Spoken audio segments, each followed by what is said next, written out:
Thank you all for joining me this afternoon. I do have a couple of quick housekeeping things and then we'll get started.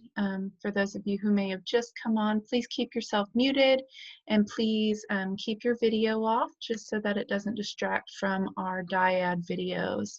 I know several of you joined us last week, but we do have some folks who weren't able to come. So I am going to start with just a very brief overview of the project, which will be a kind of a repeat for those of you who were on last week, and then we'll get going.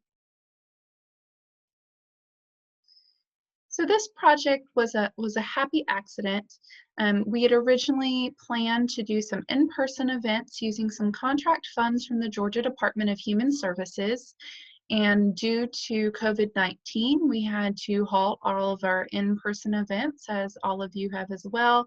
And we decided to move to a virtual platform and made the decision to interview 6 individuals living with a form of cognitive impairment and their care partners. So within those 6 care dyads, we have one couple with mild cognitive impairment, one that has Parkinson's with undiagnosed Parkinson's dementia, but their doctors have acknowledged the dementia symptoms. We have 2 FTD, 1 Lewy body, and 1 Alzheimer's. And that was discussed a little bit last week. For those of you who missed last week's video, I am going to be sharing these videos as well as the care dyad videos on the GGS website after the series ends. The only one that will not be uploaded is the Dementia Friends information session next week. Because of the type of program that is, you have to attend that live, so we will not be recording and sharing that one, but the others will be recorded and shown later. We use these interviews to create various videos. We showed several last week. We're going to show some more this week. This week will be a bit more of a discussion, so I encourage you to open up your chat box and be ready to talk about your opinions on some of the videos and what stuck out to you. Last week was a little bit more kind of setting the stage and discussing the different types of dementia and diagnosis and some of those things. And again, I just want to acknowledge the Georgia Department of Human Services for their funds. So last week we ended with a video that was discussing how these individuals were treated by professionals, both good and bad. We're going to start this week with a more general kind of how they would like to be treated by anyone. And so we'll jump right into that first video.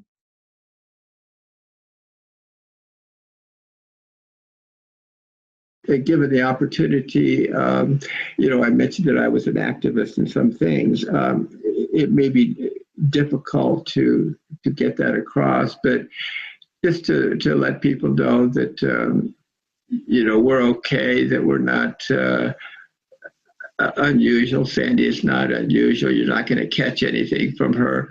And that, let's continue with just as if this is not really a situation, that life is good. Maybe this life situation is not necessarily good, but let's just treat it and as if we can just help each other to, again, show love and compassion. And frankly, if they know that I have Alzheimer's, maybe I can help them, show them that they can be relatively happy too. Yeah. I don't expect everybody to be in the situation that I am in right now, which can change. But, maybe just people seeing me might help them to understand a little bit better. That's not completely what I used to think it was going to be. Don't treat Kenneth as if anything is different. I don't. Kenneth helps to make the bed. Kenneth does all the things he used to do to the best of the abilities. I know that he can do them that he did prior to diagnosis. He's still the man of the house. So sometimes the decisions he make, if it's not going to hurt anything, okay, we're fine with that. Because he's still a man. He's a sleepy one today, but he's still a man, and I just let him be who he is. So I just treat Kenneth as if there's nothing different. Unless there's a reason to change something, I don't change it. Every time people find out that I have dementia, they take on account. It's like I have no credibility. What I say doesn't mean as much, and they take what I say with I guess with a grain of salt, like they can't really believe everything I say. And I wish that wouldn't happen. They'll either start talking to me real loud like I'm deaf or something like that, or, whispering to Kathy and all these things. And it just makes you feel worthless. Yes, being is that they kind of back up like, oh, I might catch it. He will say to some people, I have dementia, and the reaction is that they laugh because Rod looks very normal. He doesn't look like people assume you're going to look when you have dementia, because most people think of Alzheimer's and an older person and memory loss, and that's the first thing people think of with dementia, and none of that pertains to frontotemporal dementia. It is very, very different. And so when you say you have dementia, people look at him and go, ha ha, yeah, they think he's making a joke. They have a tendency, I think they have a tendency to avoid him a little bit because he has disinhibition, so he can say things that may be inappropriate, and people feel uncomfortable with that. Trying to let me be as much as possible independent. Now sometimes that's not always possible. Without standing and talking about my problems, they just talk about life.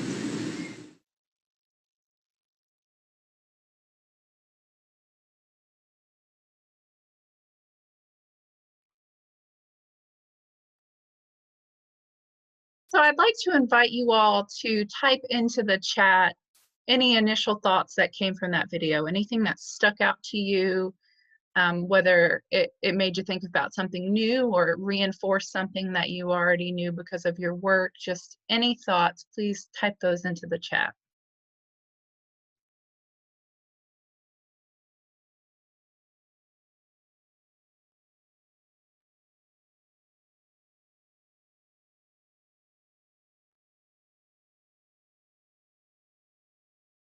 They feel a strong need to advocate for normalcy. That was a very common theme in all of our interviews. They all want to contribute to others. It is important to be educated and knowledgeable about all the different types of dementia. It's a really great point, and something that came very clear in terms, especially with individuals who are younger, who, as Sharon put it, may not look like they have dementia. The most important thing is not to be treated differently. It is encouraging with all these couples that are so open about the disease. The importance of recognizing that they can still teach us. Allowing the person to do as much as they can for as long as they can help keep dignity. It is so important for people to hear from real people living with dementia. It changes people's perspective and understanding. These are all really great points, and we agree, Kim, that it is so important to hear from individuals themselves. One of the things that we find in our work with Dementia Friendly and other events that we've done is a lot of people feel that, and I apologize, I got distracted there. Someone was annotating on the screen by accident, little red dots. That people often feel like someone with dementia doesn't have anything to contribute anymore, or that they're all, bedbound or older or sad or depressed, or enter whatever you want to put in there. And as we mentioned last week, this is just the perspective of 6 care dyads. We recognize this is not the perspective of all individuals that are living with a form of cognitive impairment. And it's important that all of us recognize that their experiences are diverse, that they still have a lot to offer, that they can still contribute and that they want to be treated normally. Betty wrote, it is not a cookie cutter disease. Absolutely. So last week we talked about challenges with diagnosis, challenges with symptoms. We've talked a bit about how folks have been treated in not so great ways, but I don't want to leave with only negatives. Our next video is going to talk about how our individuals maintain a good quality of life and what's important to them. So we're going to listen to shift gears to a bit more positive, because we definitely don't want to dwell on the stereotype that a diagnosis of a form of dementia means that everything is negative. There's still a lot of positive living, and you'll hear that from our care dyads next.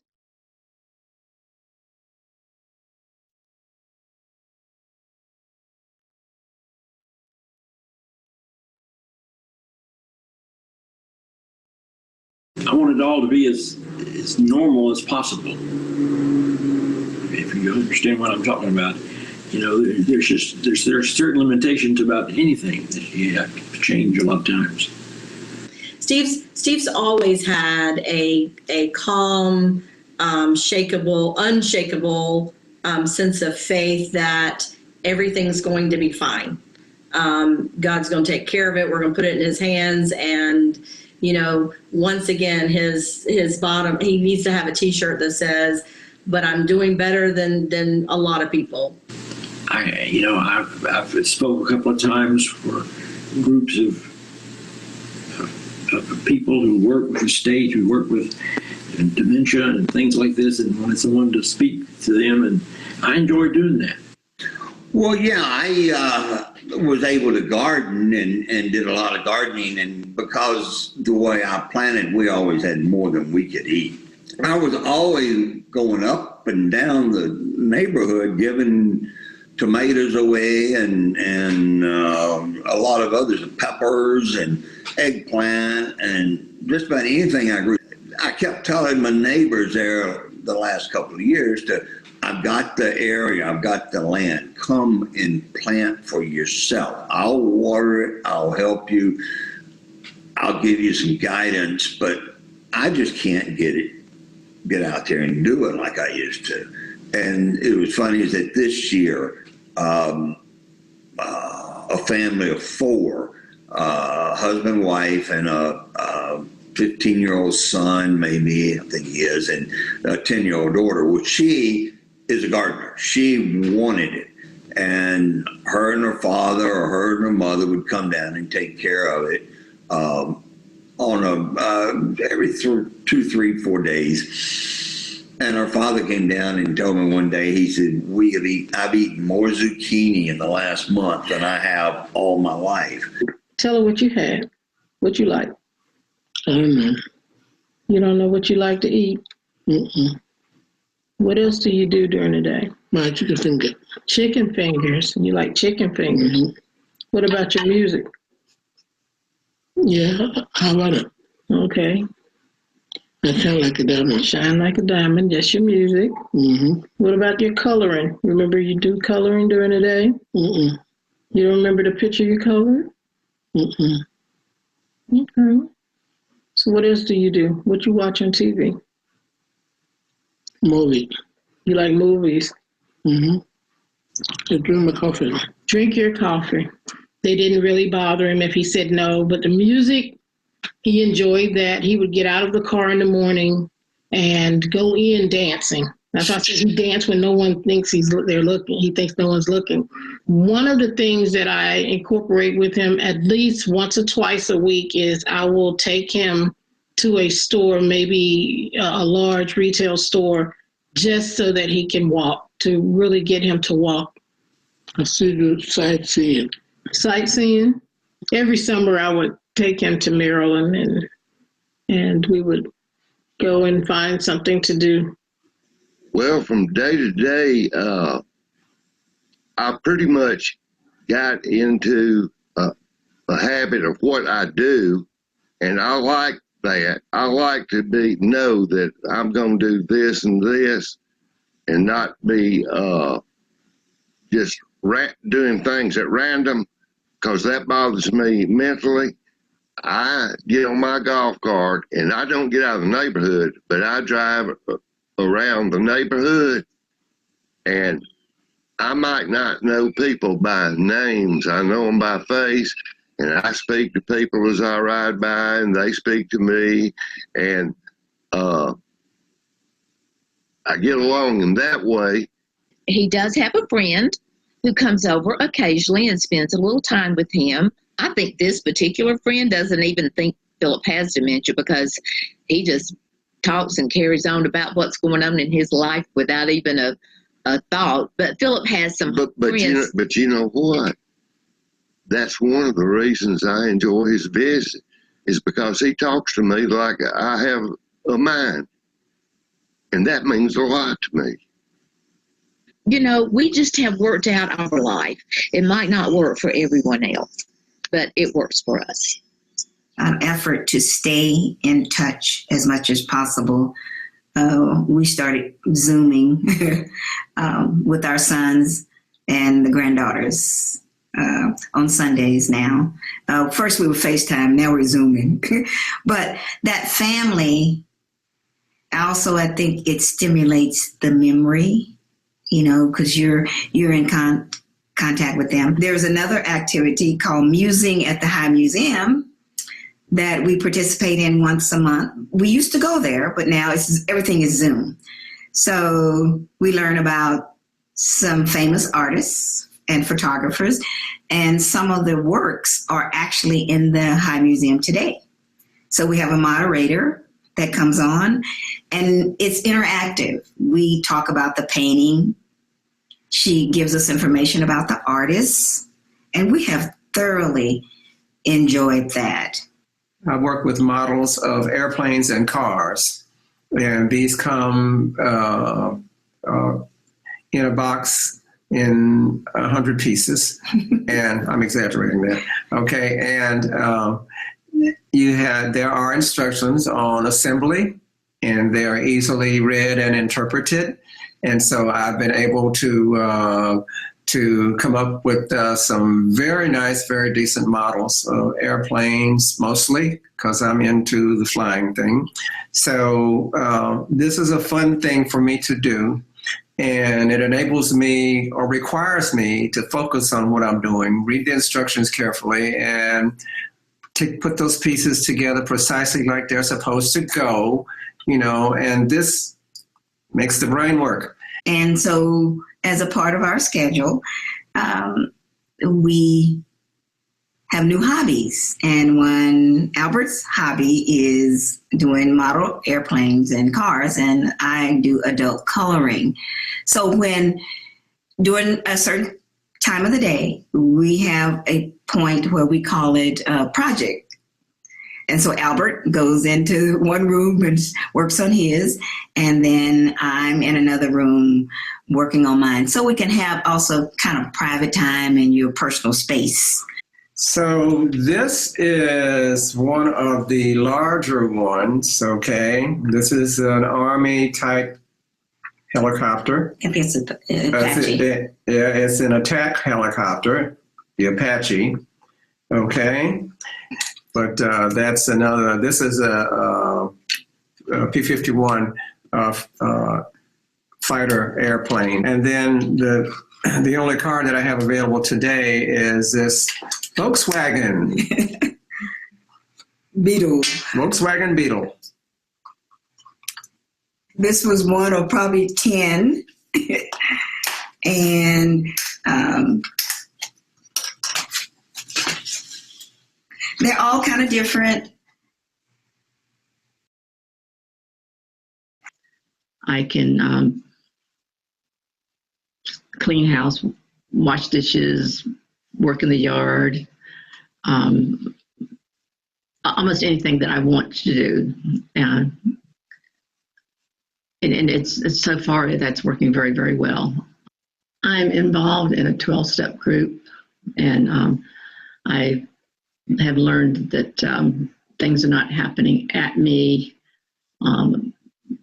Nobody hates me, and I can find the good in people. I can see the joy even in a bad storm, that some good comes out of it eventually. We have our garden is just very, very wonderful. We had a big, what do you call it? Garden tour. A garden tour a few weeks ago. We both, like I said, we enjoy life and we do things together all the time.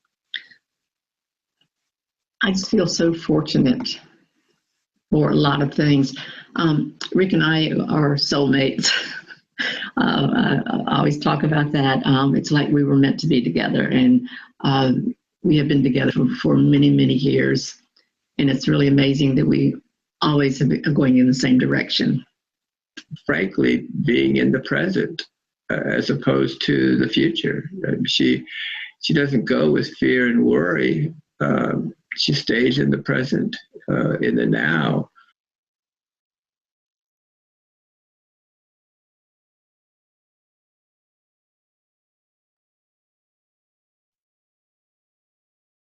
All right, so I'm going to ask you all to share your thoughts again on some of the things that you heard here in the chat. And I think that there's a good crossover between the first video we watched in terms of how people want to be treated, and then some of the things that led to good quality of life with our care dyads here, where people were treating them more like normal and participating in just everyday activities. So I'm curious to see, importance of purpose. We heard that from a few different folks. Being in the present seems to be an important component to good quality of life. Absolutely. Yeah, back to important and purpose. We heard, that kind of crossed over in different ways. There's some stuff that we couldn't make in the video just for time, but we heard from some of our couples about different forms of advocacy they participate in, and that be either from on their dementia side or other issues that are important to them. I particularly like when Rod was talking about teaching, a young girl how to garden, passing on those skills, personal space, and continuing to identify self-worth with activities and achievements. Absolutely. I think when Philip was talking about his friend treating him, like normal, not just talking about dementia with him, but talking about everyday things, and you could see that he was, that he said that's why he enjoyed talking with him so much. Love the model making. I actually conducted the interview with them, and they were talking about it, and I said, do you by any chance have any? And his face lit up. He was so excited to show them off, and he said he has hundreds and he gives them away, and it's been something that's made him very happy. So yeah, just finding those things, whether it be music for Kenneth, and Kenneth, is a bit further along in his diagnosis than some of our others, but he still finds his movies and his music and the things that he likes to eat and his morning coffee, and finding those moments that make him happy. Continuing learning topics of interest, conversations with friends who share the same interests. Absolutely. Yes, coffee. Coffee still makes people happy. Absolutely. Continuing learning. We heard from one of our couples about doing, the museum and learning about art. I think in a different video, one of our couples talked about they garden a lot, and they do a garden tour and have people come look at their gardens. Doing different things like that, I think, are extremely important. And there was nothing, that was mind-blowing here. It was the same sorts of things that lead to our quality of life. Your spouse being your soulmate, your, doing things in your community, technology, staying connected to family that way. Just all of those things that you or and I might list if we said what contributes to our quality of life. And I think that's a very common theme, and one that we hope these videos help reinforce, that although there are unique challenges and things that we need to be mindful of in order to try to help support individuals and their care partners, it's also extremely important to still look at people as people with the same wants and needs as you or I, and that The things that make us happy are the same things that make them happy. One way that the folks that we talk to are different than others is that they do have a care partner, and not everybody does. And you can see already in some of these videos how important that support is to them. Both the care partner as well as some of them have mentioned their extended family. Our next video is going to talk about the importance of that support in their life.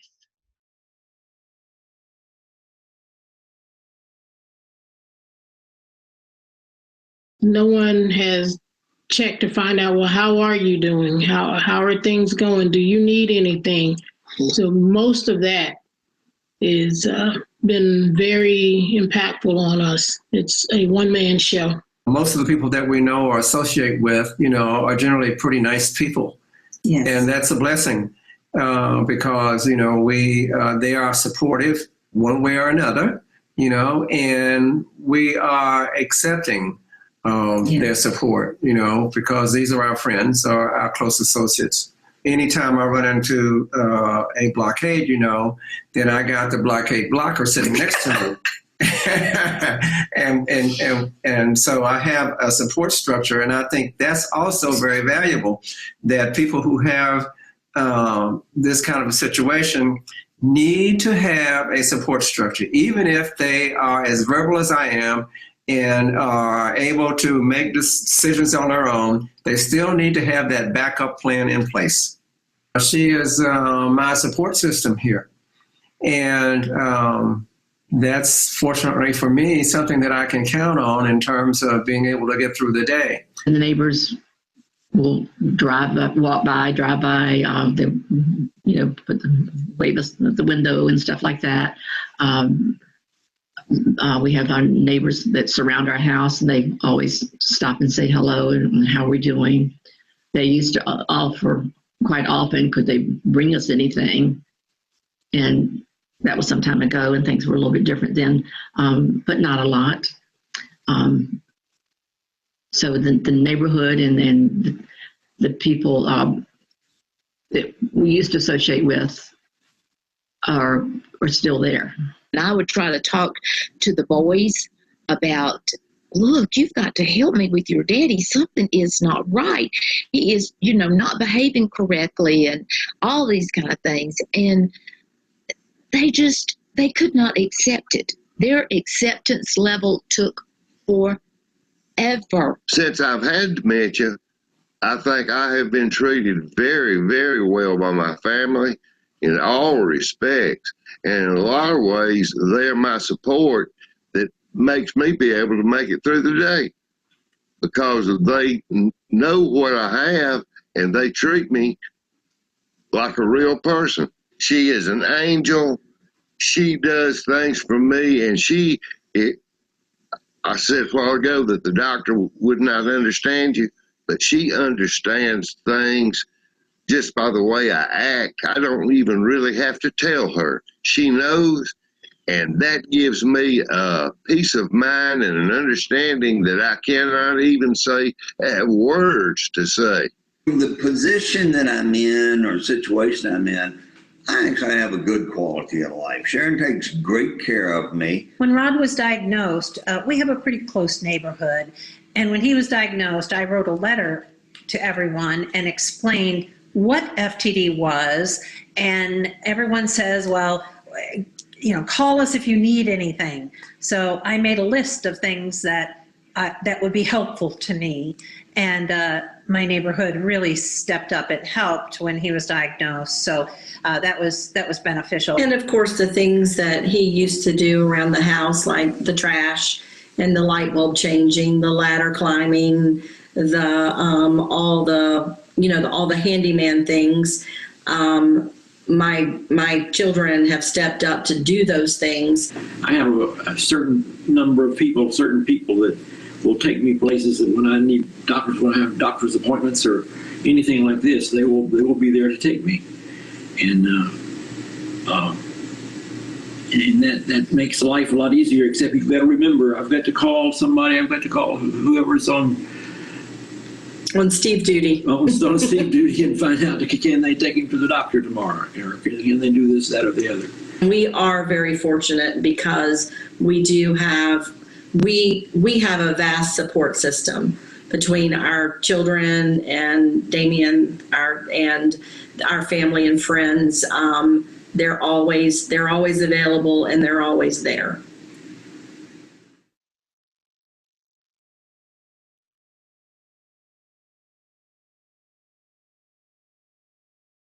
So there's a couple of things I want to point out about this video while you're typing in your thoughts into the chat. One is that the level of support varied among our groups. Malcolma started off the video, and you hear her sort of talk about being a one-man show, and having to kind of do everything. And then some of our other couples talked about, you know, having a more vast system of support and how helpful that was. And you have Kathy and Philip, who disagreed a bit on the support. She discussed how the kids took forever to become supportive, and it's interesting, in the full interview, he has no recollection of them never being on board. In his mind, they've always been extremely supportive, whereas with her, she discusses how hard it was for her to get help at the beginning and how they didn't believe her and all of those things. And so that support system experience can definitely vary, and I think it feels pretty clear that the more support they have, the easier it is for the care partner as well as the person that's living with dementia or cognitive impairment, and the easier it is for them to maintain that good quality of life.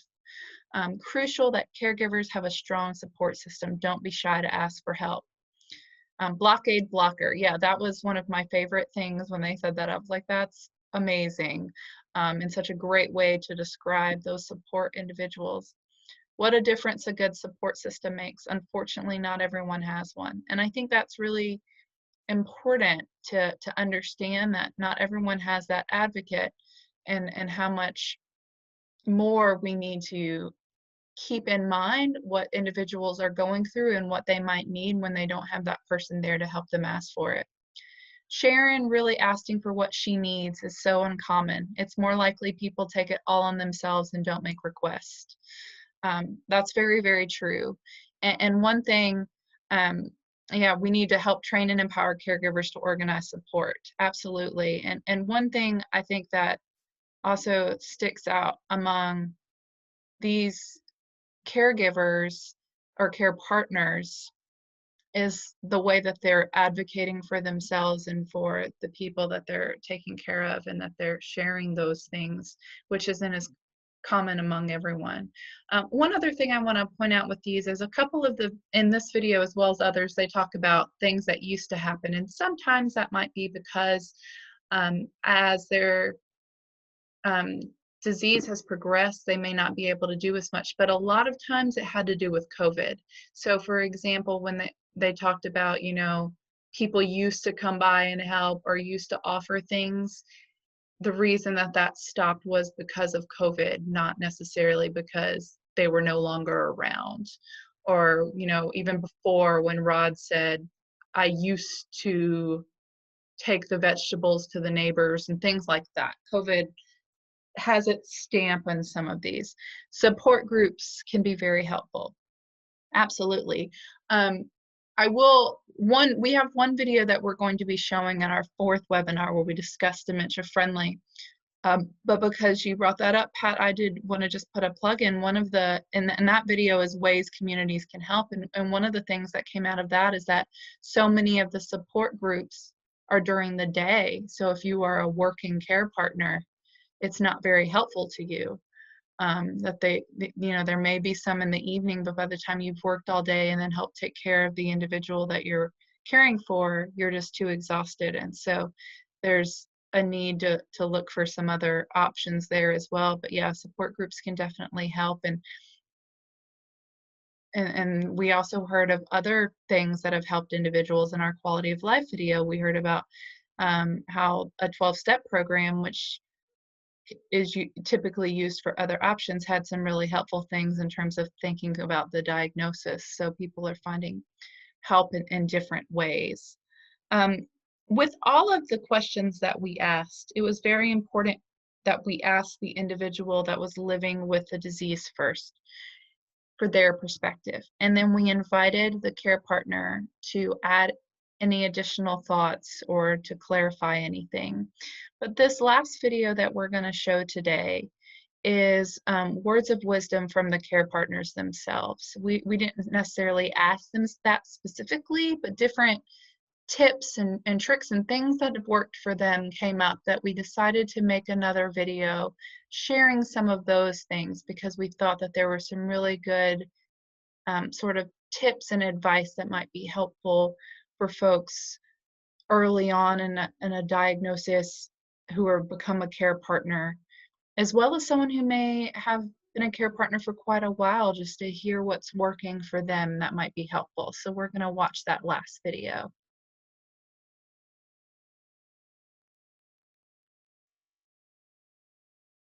Time up at least 2 hours before I get him up.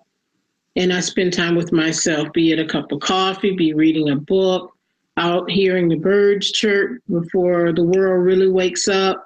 I find time for myself, because if I'm not as healthy as I can be, there's no way I can care for him, much less my mother as well. So one of the taglines that I use anytime I send a message to someone or send a card to someone is enjoy the journey. And that's exactly what I've chosen to do, is enjoy the journey. It's our journey, and we only have this trip once, and we enjoy every moment of it, the good, the bad, and the indifference. It's not the person, that is the disease. And then I've also learned to let some things go. It's like, that's not a big deal, that it's not being done the way it used to be. I started looking at it realistically and weighing the situation. Is this something that really needs to be corrected? Or is this something we both can live with? And I think when a person has this kind of disease, that's what you have to be very much aware of.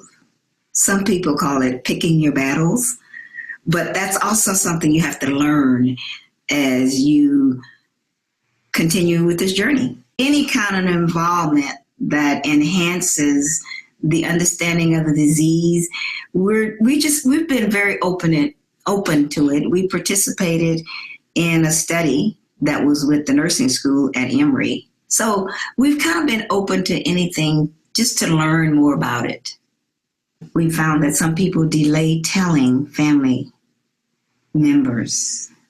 And my feeling about that is they need to be aware of what's going on, so there won't be, I think you can eliminate some of the uncomfortable situations, or even for some people, embarrassment, is to let them know what's going on.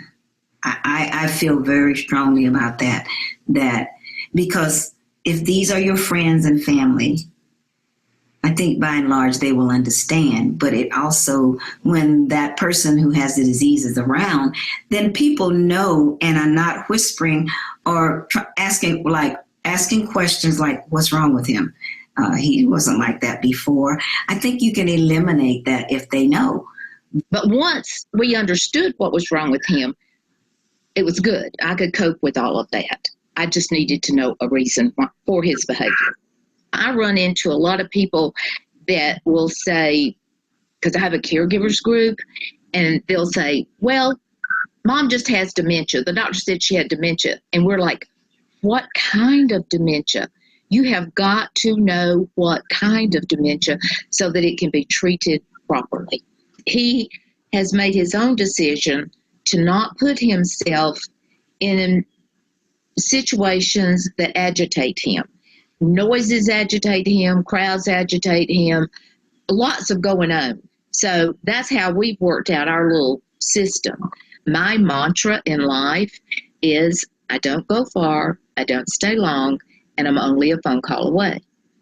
He is so safe and comfortable in the world that he has designed for himself that I would never do anything to push him outside of that comfort zone. And normally I try to let Rod do everything he can independently. So I will say, do you need help? And if he says no, then I don't come and help. When he first started doing baking, I would stand and make sure everything was together. But now that he makes things that he knows, he'll say, I don't need any help, and I let him do that because I want him to be as independent as he can be for as long as he can be. I try to let Rod do anything that I feel is safe. My rules are to keep him safe and to keep me sane. And if it doesn't meet those criteria, we don't do it. We even have problems getting into hospice because the qualifications are for Alzheimer's. And so somebody with FTD can literally be walking and talking the day before they die. And if hospice were available to us sooner, I always encourage people to get palliative care from the beginning, from diagnosis, because palliative care can help the family, it can help the person with dementia, and coordinate between physicians if you need that. It is a very valuable service for people with dementia, and they don't know about it. They don't know that they can have palliative care from diagnosis. And it's also then easier for people with FTD to become part of hospice. So I have never promised that he will not go in to care. We hope that we can keep him home as long as possible. That's our goal. It's what we sort of strive for, is for him to be home as long as possible. If you're not an advocate, everybody that has someone with FTD has to become an advocate, because if they don't, they both go off the deep end. You just can't control FTD. It's not something that can be controlled.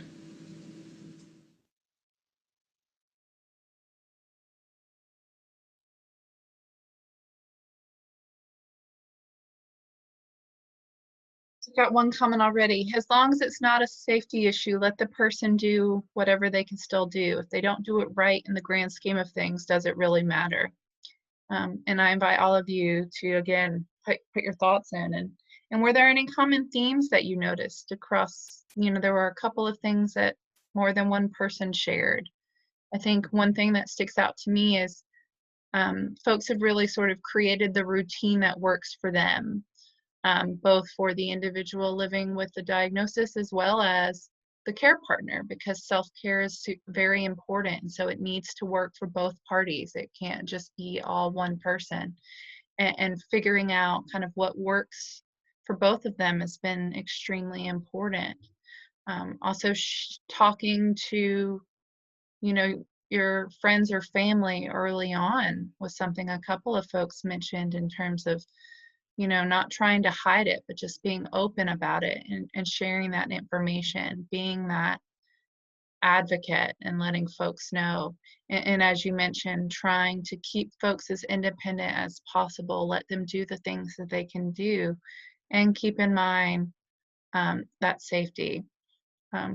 Sounds very good advice from all of them. I think it's very important to make sure that we hear the voices of people living with dementia, but I also think it's really important to hear the voices of those care partners, for other care partners to hear from them and what works. All sorts of great advice. Life is a journey. Enjoy it no matter what. Self-care is important for caregivers, physical and mental health supports. Going with it instead of needing things to be as they were. I think there's a level of acceptance that has to come before you can really focus on maintaining a good quality of life. And that's something that the individuals we interviewed all mentioned in some capacity. Accepting that this has happened, it's going to change, and dealing with it the best way they can.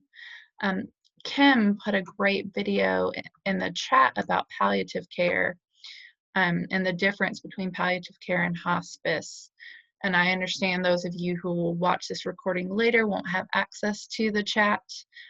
Kim, is that a Culture Change Network of Georgia video, or is that from somebody else? For those who might not be able to click on the link later, give them a little information to just put it in a search bar. Yes, Culture Change Network of Georgia. And I'd actually encourage all of you to watch all the Culture Change Network of Georgia videos. They are wonderful, wonderful tools as well to talk about different aspects of person-centered care. And we hope that as people are developing trainings and education for people, that they would utilize these free tools and access. We hope that these videos can be used in tandem with those and others to help provide kind of that voice. So I'm going to show a couple of slides that I did show last week, but since we do have some folks who weren't on the call last week, these are just some resources, and we thought it was really important to share these because there is a ton of wonderful information out there that can provide support to both parties in the care dyad. It can share information about support groups, about training to learn more about the disease. One thing that came up, I believe it was Kathy who said she does a support group and people say, well, my loved one has dementia. And she says, what kind? Because it's so important to understand the type so that you can really learn more about it. One thing that was really clear last week that I'll reiterate here is dementia is more than just Alzheimer's. And although that is the most common, if you have a different form, what you're going to see is going to be very different than what you've seen in the movies or what you've heard about kind of generically about dementia. If you're only looking for changes in memory, then it's going to be a very difficult journey for you when you start noticing these other aspects. And so really learning about the type of dementia that you or your loved one has is going to be really important to maintaining a better quality of life, understanding what's happening, finding those supports to help you work through those and figure out the routine and what works for you. So these are some specific ones on the different types that were represented in this video. And then we also have some resources here that are a little bit more generic. In Georgia, we have the Aging and Disability Resource Connection. They have a very vast database where they can help connect you to resources. And these are not dementia. I mean, some of the resources are dementia specific, but this is a resource really for anybody that has any type of disability or who is an older adult to find out what's available in your area. They can also tell you about support groups or about in-home services or any other things. But we also have the Institute for Caregiving on here to find some really wonderful caregiver tools. Emory's Alzheimer's Disease Research Center, and although it does say Alzheimer's, they work with I want to say all the different types, but I know they work with a number of the different types, if not all. And the Dementia Spotlight Foundation, which is a nonprofit that has a lot of wonderful tools. So we wanted to make sure to offer some of those resources. Since these webinars are really more focused on the videos, we didn't get too deep into those resources. It was more about hearing those voices, but we didn't want to leave folks without places to turn to for more information. And in our last few minutes, I want to link to the next two webinars in this series. We've heard a lot from our individuals about how they would like to be treated and some of the issues that they are dealing with. And as part of this webinar series, we really want to focus on how individuals can help from two different aspects: an individual perspective and a community perspective. Next Wednesday, we'll have a Dementia Friends information session. I know several of you are already Dementia Friends. You've already participated in an information session and have completed that. If you have not, I encourage you to do so. And even if you have, I encourage you to invite others. Maybe they weren't interested in the entire webinar series, but if anyone's interested in attending that one, registration is still open. A Dementia Friend is someone who, through viewing a series of online videos or attending in-person sessions, and in our case, attending a virtual in-person session, learns about what it's like to live with dementia and turns that understanding into action. A key point of this program is what action are you going to take at an individual level? And it could be something small or it could be something large, but it encourages people to think about their own personal role in helping improve the lives of individuals living with dementia. And so that's going to be next Wednesday. Again, I encourage you to participate if you're not currently a dementia friend. Then the following Wednesday, we'll look at it from a broader perspective of dementia friendly. So dementia friends is individual, dementia friendly is community-wide. And dementia friendly communities foster the ability of people living with dementia to remain in the community and engage and thrive in day-to-day living. A dementia-friendly community is one that is informed, safe, and respectful of individuals with the disease, their families and caregivers, and provides supportive options that foster quality of life. So from a community perspective, what's important to the individuals that are living with dementia in your community? We have these videos of 6 different care dyads that live in different places. We're going to share what's important to them and ways their communities can help. But what's important to them may not be what's most important to individuals in your community. And so we're going to talk a bit about the process a community can go through in terms of trying to solicit information from individuals and turn that into action to improve. And one thing that I like to point out with Dementia Friendly is the way that we look at this is not, I need to do X, Y, Z so that I can say we're a dementia friendly community and then stick a plan on a shelf and move on. This is an ongoing process. This is about including those voices in everything that we think about. We want to build a new park. How is this going to affect individuals living with dementia? We have new signs. We have a new program. We're talking about how people vote. We're doing whatever and incorporating those voices in all of those decisions and what are the ways that we can get those things started. So that will be the final webinar on the 28th. We'll talk about it again from a bit more of a global perspective. And for those of you who can't participate, again, all of these webinars, with the exception of the information session, because that has to be viewed live, will be uploaded to our website and available for your use, as well as the different videos that we've highlighted so that you'll be able to utilize those for education and training purposes. I do have a comment that came through. Tremendous thanks to these brave care partners for sharing their lives and experiences, helping all of us reduce the stigma of dementia and our understanding of the lived experience. Yes, we're very grateful for our 6 care dyads who are willing to share a glimpse of their personal lives with the hopes of helping others. And it really speaks to that sense of purpose and wanting to try to make things better for others. That's something that came up quite a bit in those interviews. We've got a few minutes left before we end, and I just wanted to ask for feedback from the group in ways that you feel like these videos might be helpful. We are going to be working with GARD, which is the Georgia Alzheimer's and Related Dementia. And I always say task force, and I may get that wrong. Aline, I see that you're on, so if I'm wrong, please correct me in the chat.